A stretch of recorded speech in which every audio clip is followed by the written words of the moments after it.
Bonjour à tous et à toutes, je suis content de vous retrouver pour un nouveau direct. Aujourd'hui, on parle d'alimentation, on va parler de santé. Je suis vraiment très heureux d'aborder ce sujet-là et heureux surtout parce que je le fais avec une collègue et je vous la présente tout de suite. Son nom, c'est Andréane Martin. Bonjour Andréane, ça va bien? Alors, je dis tout de suite d'entrée de jeu que les conseils que tu nous donneras aujourd'hui sont en partie tirés de ton livre Pandémie et maladie, se défendre en nourrissant son microbiote. C'est un livre que je vous recommande. Vous allez le trouver sur ta boutique en ligne. Andréane, vous voyez l'adresse à l'écran. C'est facile de pouvoir le trouver et comme je vous le dis, je vous le recommande fortement. Et j'aimerais ça que tu nous parles un peu de toi. Tu travailles notamment en privé. Tu as ton équipe à toi, c'est ça? Oui, exactement. Donc, j'ai une belle équipe de cliniciennes. En fait, c'est sûr qu'on a davantage pris l'angle de la santé préventive via l'angle justement du Hmm. microbiote intestinal qui est le cœur de notre santé globale. Alors, d'entrée de jeu, ben, je vous cacherai pas que 60% de notre clientèle vient pour des problèmes digestifs. Ben Alors, c'est oui. sûr qu'on a développé cette expertise-là, mais le microbiote, comme vous allez voir, ça touche à plusieurs autres problématiques de santé, voire même justement la santé préventive à 100%. Donc, voilà, on est vraiment passionnés au quotidien par ce qu'on fait, on change des vies. Les bactéries sont essentielles à votre santé, vrai ou faux? Parlons aussi du microbiote. Faisons un ABC du microbiote. Andréane, c'est ton champ d'expertise ou un de tes champs d'expertise et on en entend de plus en plus parler du microbiote, parfois de toutes sortes de façons. Et si on pense aux bactéries et les autres petits alliés de notre santé, ben, on voit l'intestin qui est comme ça. On sait qu'il y a beaucoup de bactéries, mais en réécoutant des conférences que tu as déjà données, Andréane, tu donnais un chiffre qui était assez quand même spectaculaire. On voit ici la planète Terre. Alors, le nombre de bactéries, et tu me corrigeras si j'ai été mal compris, mais le nombre de bactéries correspond à l'équivalent de 12 500 planètes, donc la population planétaire multipliée par 12 500 dans notre intestin. C'est vraiment très, très spectaculaire. Et si on le regarde d'un point de vue du poids, c'est l'équivalent d'une paire de bottes, comme vous voyez, qui pèse environ 2 kilos en bactéries. Alors, Andréane, est-ce que j'ai compris ce que tu disais dans une de tes conférences? En fait, le premier chiffre là, au niveau de la population, c'est vraiment pour représenter toutes les bactéries qui logent sur nous et en nous. OK. Donc, il y a une grande partie de celles-ci, effectivement, qui sont concentrées dans l'intestin. Puis ce microbiote-là, celui qu'on dit le microbiote intestinal, on le surnomme aussi le deuxième cerveau, on l'a surnommé ce nouvel organe, parce qu'on a réalisé dans les dernières années à quel point les familles de micro-organismes qui se retrouvent là peuvent avoir des impacts incroyables, là. En fait, des pouvoirs très étonnants, mais autant positifs que négatifs sur notre santé, et je dis bien globale, donc autant physique que Hmm. mentale. Alors, de la littérature sur le microbiote intestinal, il en sort tous les jours, c'est un domaine fascinant. Oui, puis on a plus d'outils, j'imagine aussi pour étudier le microbiote lui-même, mais aussi peut-être les influences du microbiote, parce que j'imagine que ces bactéries-là et tout ce que le microbiote contient est influencé par différentes choses. Est-ce que tu peux nous en parler un peu de ces influences? Ah, la liste elle est très longue dans les rôles et fonctions, mais bref, le microbiote de base, celui que l'on crée dès la naissance, c'est notre maman, là, finalement, qui nous donne ce premier arsenal de bactéries-là. Puis par la suite, c'est le choix alimentaire, donc l'allaitement ou bien les préparations pour nourrissons, les premiers aliments. Donc tout ça favorise la colonisation de nos premières bactéries intestinales. La génétique va avoir un rôle d'environ là, une dizaine de pourcents. Puis voyez-vous, les habitudes de vie, 20 à 60 du microbiote et on va dire sous le contrôle des habitudes de vie, donc sous notre propre contrôle à nous. Donc, ce que j'appelle le cœur de la santé globale, eh bien, on en a une forme de contrôle. C'est ça qui est incroyable. J'ai deux questions. La première, quand tu parles de la génétique et aussi ben, notre maman, pendant que notre maman nous a portés, donc si j'ai bien compris, il y a l'aspect vraiment génétique, bon ça on comprend, ce sont nos gènes, mais peut-être aussi, et corrige-moi si j'ai mal compris, mais par exemple les habitudes alimentaires de notre mère pendant la grossesse, peut-être avant, influencent aussi notre microbiote et le microbiote du bébé à naître. Est-ce que j'ai bien compris? Oui, exactement. Donc, l'alimentation de la maman, est-ce que la naissance se fait par césarienne ou par voie naturelle? Donc, le microbiote, par exemple, vaginal de la maman va avoir un impact sur le microbiote Hmm, intestinal du nouveau-né.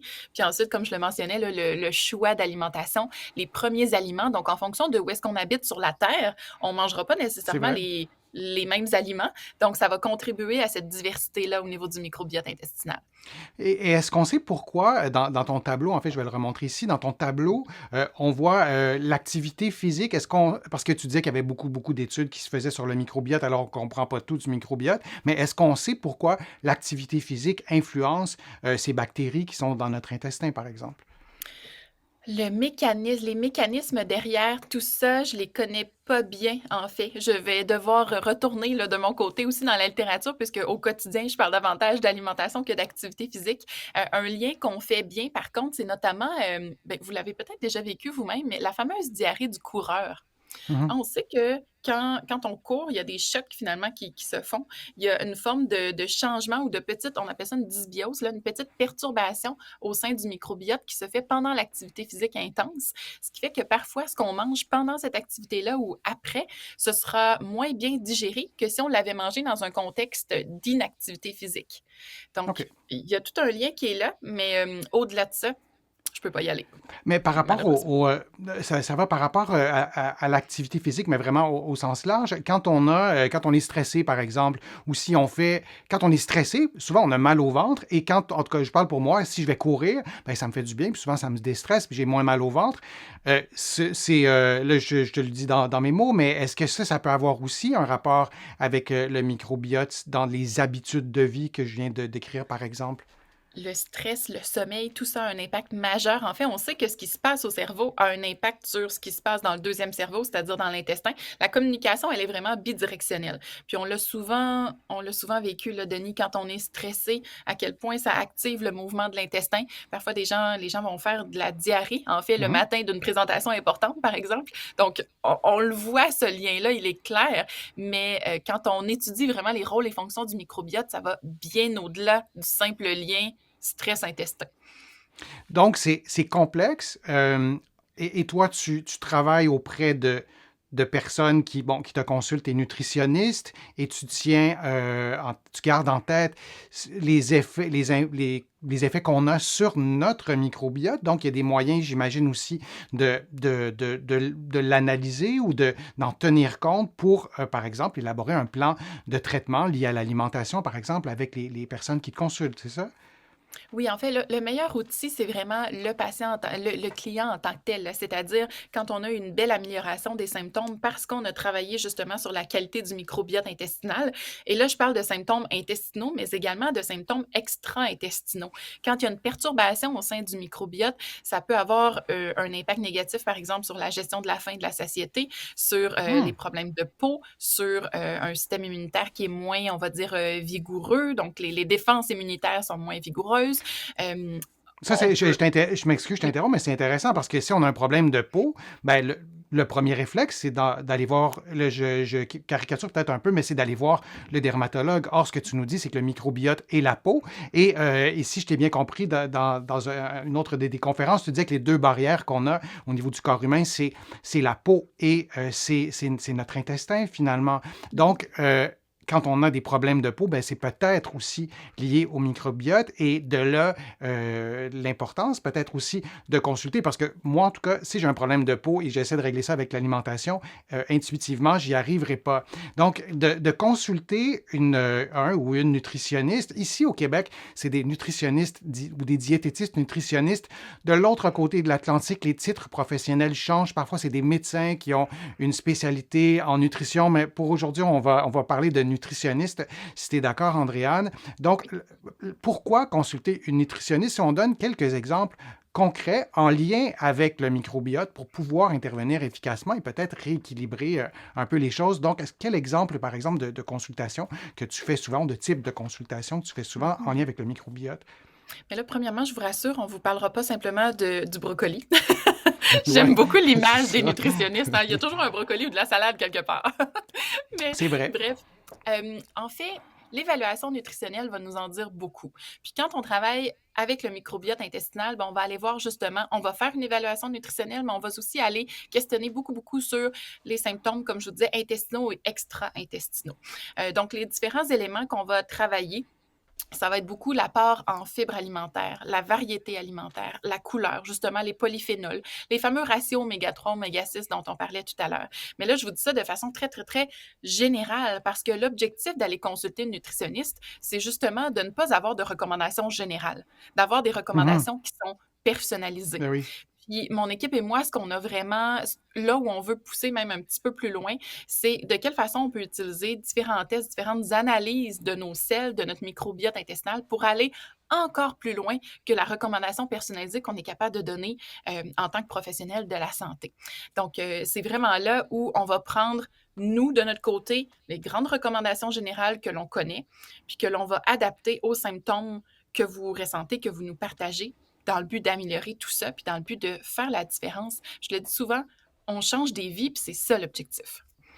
Et d'exemples de pathologies, par exemple, est-ce que, peut-être que je suis à côté de la piste, là, mais est-ce qu'il y a des gens qui ont, par exemple, de l'arthrite ou la maladie de Crohn ou des maladies inflammatoires? On pourrait en nommer plusieurs, des gens qui ont des problèmes cardiovasculaires, qui ont de l'athérosclérose, des Mhm. artères qui deviennent raides. Est-ce qu'il y a des personnes qui te consultent, qui consultent ton équipe, euh, mais vraiment dans un contexte, par exemple, d'inflammation de bas grade, mais Mhm. en s'intéressant plus spécifiquement au microbiote? Est-ce que vous allez jusque-là dans l'intervention ou la science n'est pas rendue encore à ça? En fait, on y va dans nos interventions, mais c'est rare que la personne arrive ou appelle puis dit, ben moi, je veux une consultation pour travailler la qualité de mon microbiote. Donc, Ouais. souvent, ça va être en fonction de la pathologie. Donc, justement, arthrite, arthrite rhumatoïde, fibromyalgie, des problèmes chroniques, dans le fond, où est-ce qu'on sait, ou ça peut être maladie chronique, là, obésité, maladie cardiovasculaire, diabète, maladie inflammatoire de Qui sont très l'intestin. fréquentes, qui sont vraiment très Oui, oui. prévalentes dans la population. Exact, syndrome de l'intestin irritable, puis au final, se sont fait dire: «Hey, ben, ça vaudrait la peine que tu consultes une nutritionniste». Donc nous, on va partir de la raison de consultation et là, par la suite, on va bien intégrer notre expertise sur le microbiote aux consultations en nutrition. Moi, j'ai le goût de rajouter, j'aimerais qu'on le dise plus souvent, que ça serait intéressant de consulter une Oh! nutritionniste, Moi aussi. mais pour plein, plein de raisons. Et bon, on pourrait en parler longtemps, mais on voit que l'intervention, dans un contexte même, ne serait-ce que lié à l'inflammation, ben là, Mmh.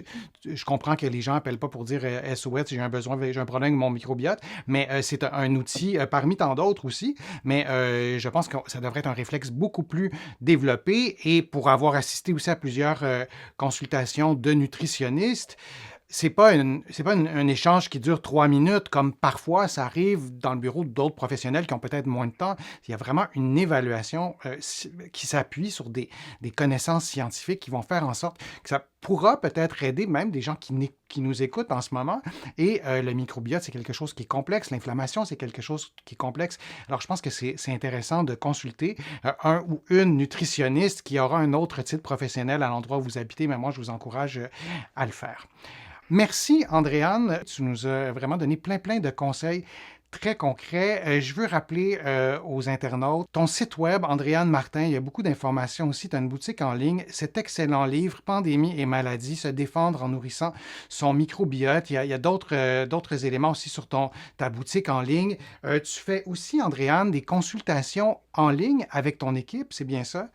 Oui, exactement. Moi, je n'en fais plus là, nécessairement depuis 1 an, mais mon équipe de cliniciennes est extraordinaire. Puis vraiment, je suis très choyée de les avoir avec moi. Puis le feedback des clients est plus que positif. Donc, je suis très contente. J'en doute pas. Et s'il y a des gens qui nous écoutent et qui suivent ma chaîne et qui écoutent cette vidéo aussi et qui veulent aussi avoir une consultation avec les nutritionnistes de ton équipe, on va le dire simplement, il y a une façon de faire. On pourra peut-être t'écrire ou peut-être juste laisser un commentaire aussi dans le fil de discussion de la chaîne. Et il y a une façon aussi de faire pour que tes nutritionnistes puissent aider ces personnes-là avec votre expertise sur le microbiote.